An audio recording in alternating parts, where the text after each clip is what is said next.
गायत्री महामंत्र एक बार मेरे साथ दोहराओ। ओम भूर्भुवः स्वः तत्सवितुर्वरेण्यं भर्गो देवस्य धीमहि धियो यो नः प्रचोदयात्।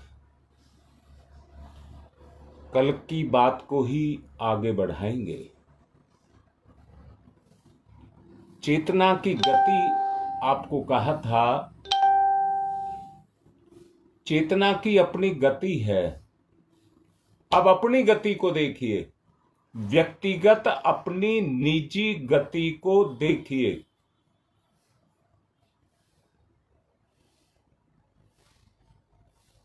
कल समझाया गया था, केंद्र से निकलने वाली शक्ति परिवर्तन के लिए गोलाई में अपना उपयोग करती जाती है और फैलती जाती है। फैलना ही उसका विस्तार है। फैलना ही चेतना का विस्तार है। अज्ञानता के आवरण में ढका हुआ प्रकाश सीमित रह जाता है। आकाश में बादल आ जाएं तो सूर्य के होने के बावजूद उसे ढक लिया जाता है। ऐसे ही अपना स्वरूप भी ढक जाता है।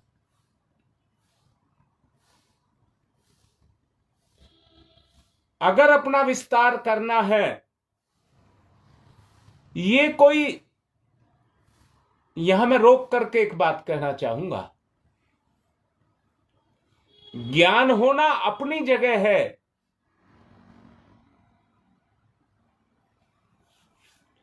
परंतु ज्ञान होने के बाद अगर परिस्थितियों को नहीं हटाया गया, उन आवरणों को नहीं हटाया गया, तो ज्ञान तो हो गया पर ज्ञान कर्म में नहीं बदला। ज्ञान कर्म में नहीं बदला। तीन चीज है, गुण, कर्म और स्वभाव।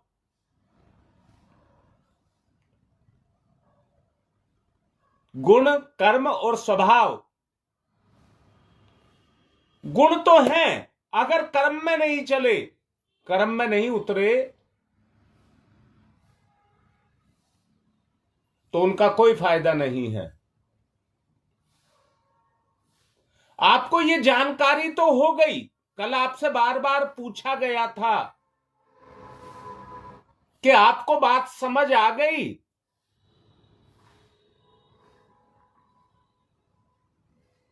अब बात आती है, हां बेटा बात कह रहे हैं ठीक योगेश।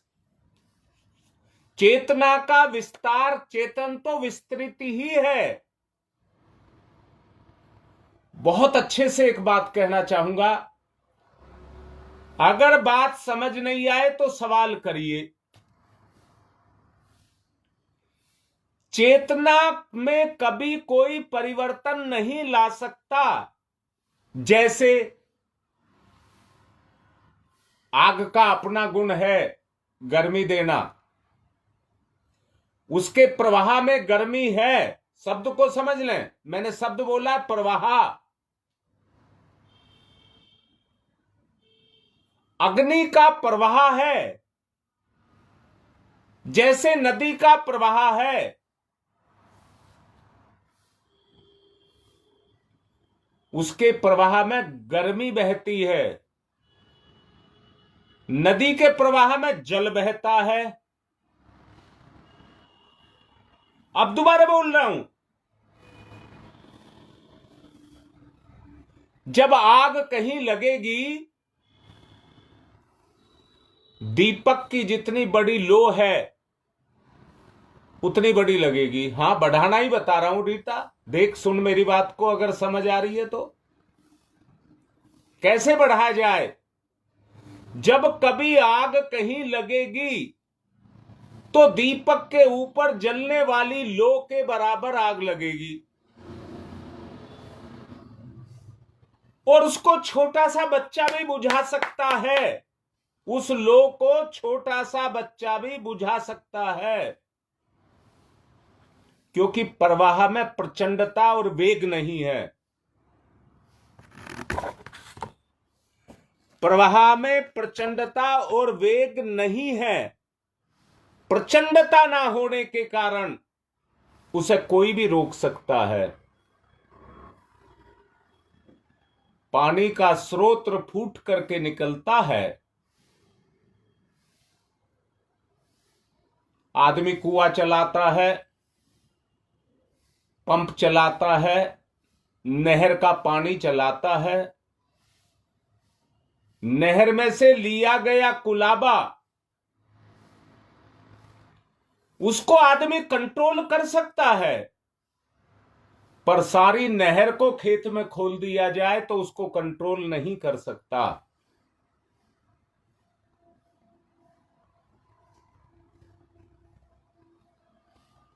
दोबारा बोलता हूं, अग्नि के प्रवाह के सामने जब वो प्रचंड हो गई, आप टिक नहीं सकते। पानी के वेग के सामने आप टिक नहीं सकते। यह है प्रवाह। अब दोबारा बोल रहा हूं, आपके जीवन का भी तो एक प्रवाह है या नहीं है? आपके जीवन का भी एक प्रवाह है। लाचारी, कमजोरी, मजबूरी उसमें बैठी हुई है। जरा जरा सी बुराइयां आपको रोक करके बैठ जाएंगी। मेरी इतनी बात समझ आई या नहीं, जवाब दीजिए।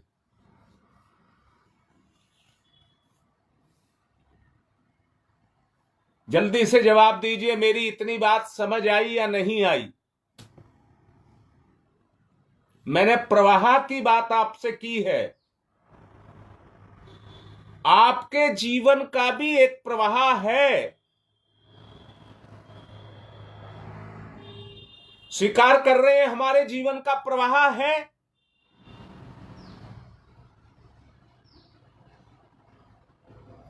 तो अब एक बात मान लीजिए बेटा, प्रवाह जब तक प्रचंड नहीं होगा, आप संसार की मोह माया में फंसे रहेंगे। बोलिए, इतनी बात समझ आ गई?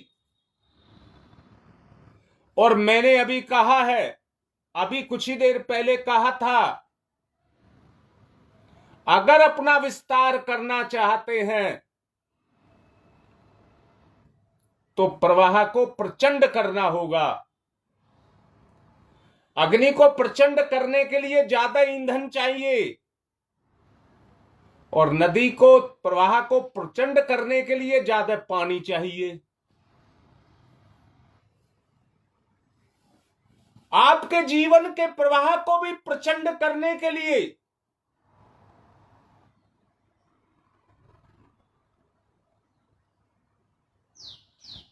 मनोबल और आत्मबल चाहिए। याद रखना, अगर अपना विस्तार करना है,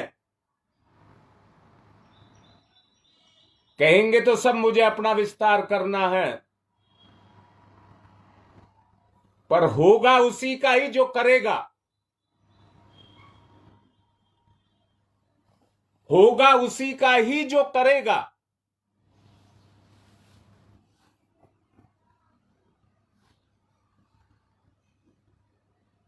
कल की एक घटना बताता हूं।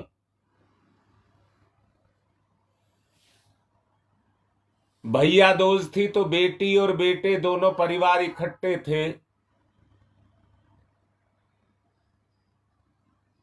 बेटा और बेटी दोनों बहन भाई थे और उनके बच्चे भी थे।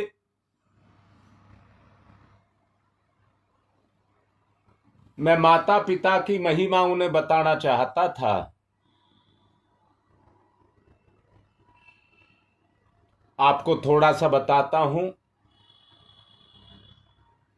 मां बाप की छत्र छाया होती है। जिसमें करुणा, ममता, अपनापन, जिसके कारण वो अपने परिवार की, अपने बच्चों की सुरक्षा करते हैं, आप सब भी उनमें हैं। आप उससे अछूते नहीं हैं, आप सब भी उनमें हैं। दिक्कत एक आ रही है कि मां बाप को अपने बच्चे तो अपने लगते हैं,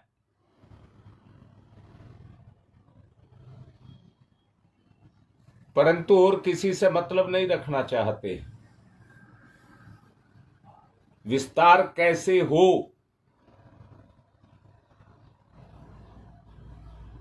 बाबा ने अर्थात मैंने, नाना ने अर्थात मैंने बेटी और बेटे दोनों से जोड़ दे करके कहा मेरे पास बैठिए, पर उनकी ही बात खत्म नहीं हो रही थी। सब अपनी मस्ती में थे। अब विस्तार की बात चल रही है, तो विस्तार कैसे हो, विस्तार कैसे हो, अब यहां मैं बात कह रहा हूं। अपना सुख, अपना स्वार्थ वहां पर काम कर रहा था। सवेरे को घूमने जाता हूं, मन कहता है छोड़ना, जोर पड़ता है। एक्सरसाइज करता हूं, मन कहता है छोड़, जोर पड़ता है। ज्ञान आपको हो गया, आपने मान लिया कि हमको ज्ञान हो गया, परंतु टिकेगा नहीं। आप कितना ही जोर लगा लेना, टिकेगा नहीं। एक ही शर्त पर टिकेगा, अगर इसको आपने गुण बनाना है, इस ज्ञान को गुण बनाना है, तो कर्म की तरफ चलना पड़ेगा। कर्म की तरफ चलना पड़ेगा।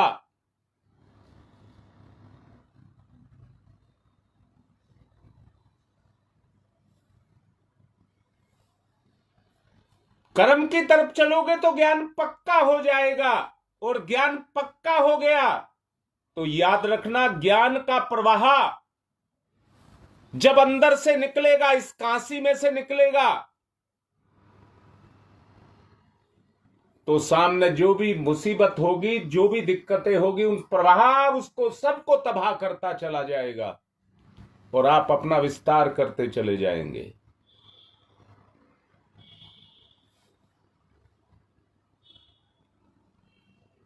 आज मैं नहीं काटना चाहता समय नादियोग का, बात को कल फिर समझाऊंगा, परसों फिर समझाऊंगा। समझाना मेरा काम है और करना आपका काम है। गुण जब तक नहीं बनेगा, जब तक ज्ञान कर्म में नहीं बदलेगा, और गुण बन गया तो स्वभाव बन जाएगा। स्वभाव बन गया तो फिर आपके सामने कोई बुराई टिक नहीं सकती। इतनी बात को गांठ आज मार लेना। अब गोस्वामी तुलसीदास जी की बात कह रहा हूं, जिसमें आज वो निचोड़ की बात कह रहे हैं। कुमकुम रंग, एक मिनट। शंकर सहर सर, नर नारी बारिचर, बिकल सकल महामारी, माजा भई है। उछरत उतरात, हरात मरी जात है, भबरी भागात जल थल मिचहु मई है। देव न दयाल महिपाल न कृपाल चलित है, बनारसी बढ़ती अनीति नित नई है। पाही रघुराज पाही कपिराज, रामदूत राम की बिगड़ी तुम्ही सुधार लई है। बड़े ध्यान से सुनना। इस शिव स्वरूप नगरी में, काशी नगरी में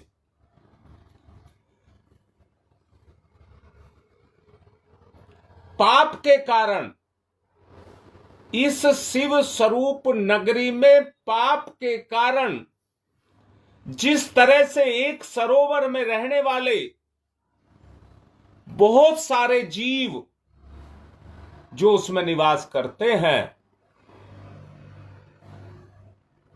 उस गंदगी के कारण जिसमें सहजता नहीं है, प्राकृतिक नहीं है, कुल मिला रहे हैं बेचैन है, कुल मिला रहे हैं बेचैन है। सरोवर की बात करी है। अब इस काशी नगरी का जो 5 कोस में फैली है, उसका वातावरण ही गंदा हो गया है। लुच्चे लफंगे लपाड़ी वहां पर निवास करने लग गए। एक अच्छी आत्मा कैसे शांत आत्मा परमात्मा में होकर के रह सकती है? ये महामारी उनके लिए जलचरों में होने वाला एक प्रकार का रोग, ये महामारी उनके लिए क्या मतलब? उनके लिए मतलब है जलचर में पूरे उसमें पानी के अंदर पैदा होने वाला रोग। बताइए, वो जो प्राणी उसके अंदर रह रहे हैं, अपना प्रभाव उस पर छोड़ेगा कि नहीं छोड़ेगा? बेटा, मैं समझता हूं आपको मेरी बात समझ आई होगी, नहीं आई तो टोकिए। वे उछलते हैं, तैरते हैं, घबरा करके भागते हैं और हाय हाय करके मर जाते हैं। बात ठीक लग रही है? इस प्रकार सारा जल थल मृत्युमय हो रहा है, मृत्युमय हो रहा है। इस समय देवलोग, देवता लोग दया नहीं करते, राजा लोग कृपालुचित नहीं है। वाराणसी में नित्य नवीन अन्याय बढ़ रहा है। हे रघुराज रक्षा करिए, हे वनराज हनुमान जी आप रक्षा करिए। हे भगवान राम, बात बिगड़ने पर ही आपने ने ही उसको संभाला है, आप ही ने उसको संभाला है। अतः यहां भी आप अपनी कृपा को करिए, अपनी कृपा को करिए।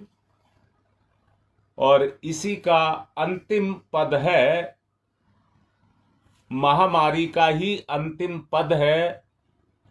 एक तो कराल कलिकाल सूल मूलता में, कोड में की खाजूसी सनीचरी है मीन की।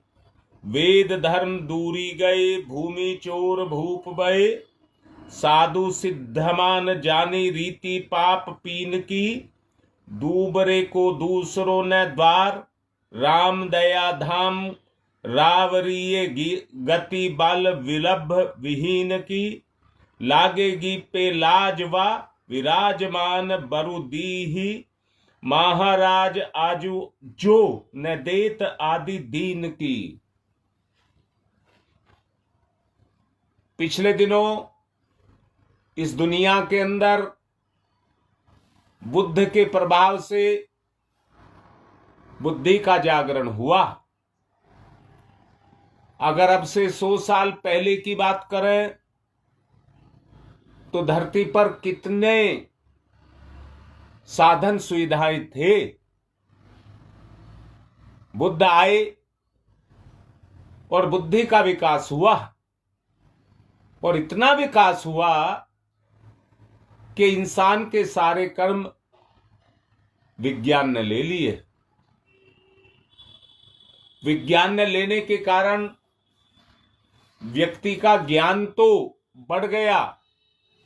मैंने अभी भी थोड़ी देर पहले कहा है,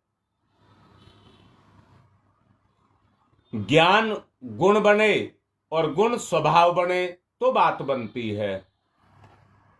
अब ज्ञान तो हो गया, जानकारी तो आपको हो गई, परंतु वो व्यवहार से उसे पक्का करना पड़ेगा। गोस्वामी जी इसमें कह रहे हैं, एक तो सारे दुखों का मूलभूत भयंकर कलयुग का प्रभाव है, और उसमें भी कोड में खाज के समान मीन राशि पर शनिश्चर की स्थिति है। इसी से इस समय वेद धर्म लुप्त हो गए हैं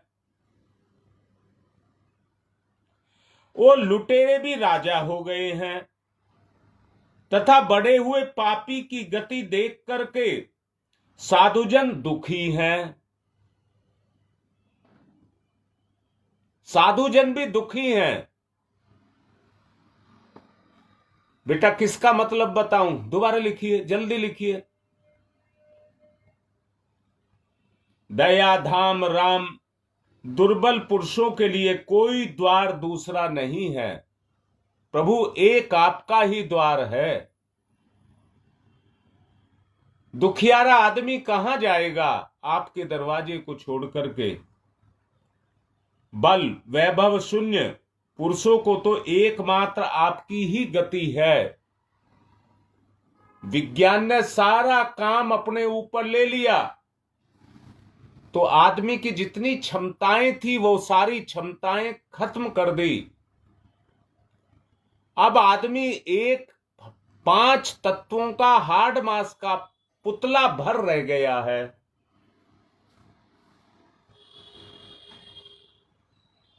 इसलिए यदि इस समय आपने दीनों की सहायता ना की तो आपके उस सर्वोपरि विराजमान वृद्ध को लज्जित होना पड़ेगा। इसलिए प्रभु इस समय और कोई नहीं, आप ही हमारी सहायता करेंगे। और की है, पिछले समयों में इतिहास गवाह है, उन्होंने की है।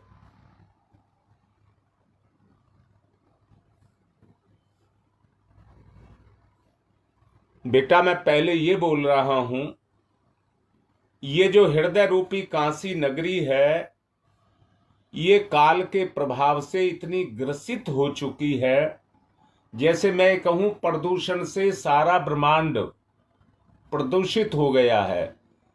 भाई बाहर तो बताते हैं आबादी कम है, पेड़ ज्यादा हैं, तो वहां पर वायु का, स्वच्छता का प्रभाव 50 से ज्यादा नहीं बढ़ता है। पर भारत की स्थिति तो ये पैदा हो गई है, यहां तो 300, 500, 700 तक चला जाता है। आनंद विहार बस अड्डे के आसपास जाएं तो 700-800 के करीब रहता है, जो जहर है। आंखों में जलन, दम का घुटना, छींक आना, खांसी आना स्वाभाविक है। ऐसे ही जितने भी हमारी संस्कृति है, जो देव संस्कृति है, आज उसमें तरह तरह के विकार आ गए। अब ऐसे समय में भगवान के अलावा कौन हमारी रक्षा कर सकता है?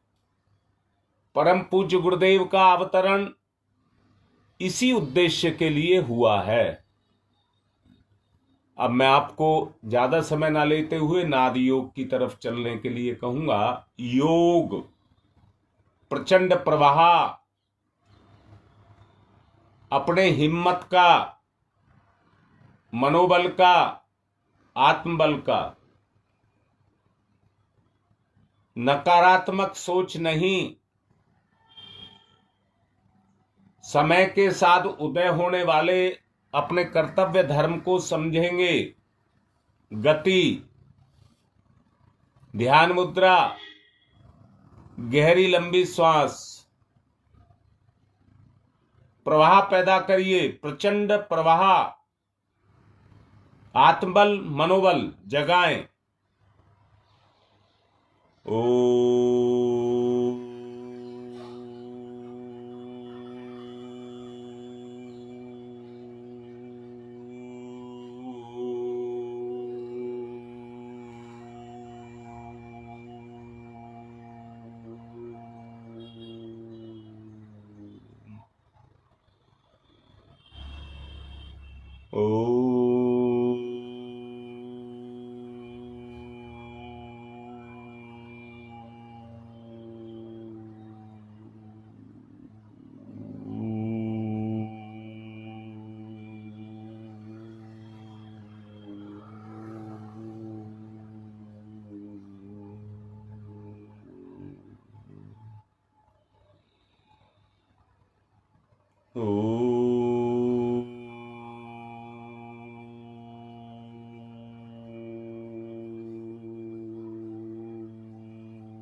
भावनात्मक लगाव को जगाएं। अपने अंदर से भावनात्मक लगाव को जगाएं भगवान से जुड़ने के लिए।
भावना को जगाएं।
आवाज नहीं जगानी है, भाव जगाना है।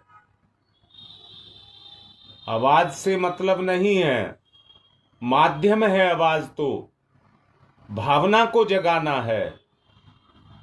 भजन जो हम करते हैं वो माध्यम है, अपनी चेतना का जागरण करना है।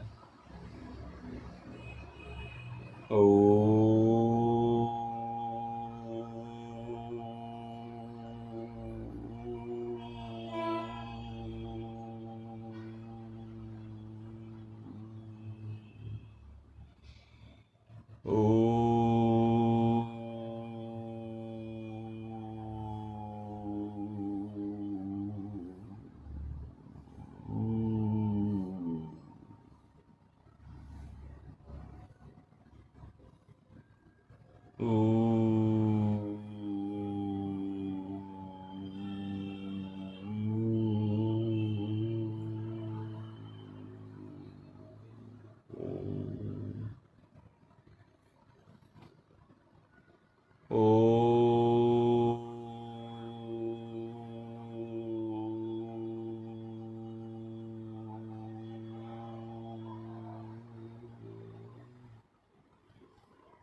जो उठ रहा है उसका त्याग करिए।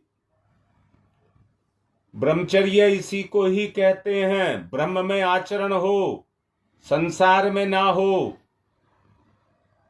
कोई भी विचार उठने ना दें। त्याग त्याग त्याग।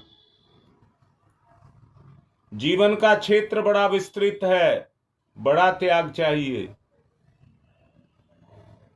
ओ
तमसो मा ज्योतिर्गमय। ज्ञान की तरफ चलें। तमसो मा ज्योतिर्गमय।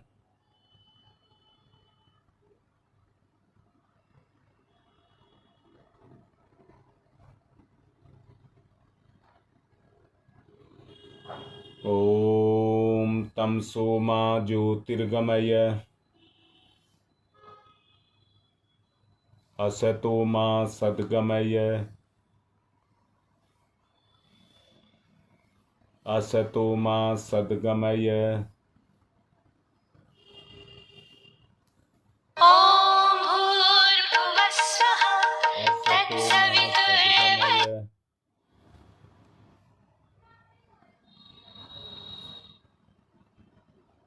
मृत्योर्मामृतं गमयः। मृत्योर्मामृतं गमयः।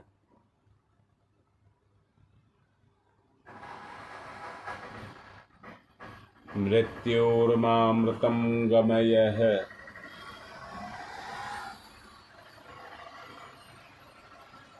तमसो मा तमसो मा तमसो मा ज्योतिर्गमय ज्योतिर्गमय ज्योतिर्गमय। असतो मा असतो मा असतो मा सद्गमय सद्गमय सद्गमय।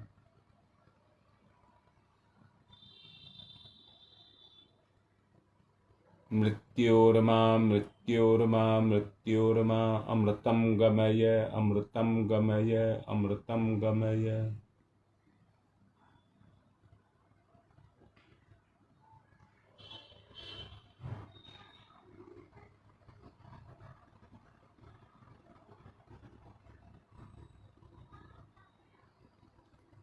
तमसो मा ज्योतिर्गमय असतो मा सद्गमय मृत्योर्मामृतं गमय।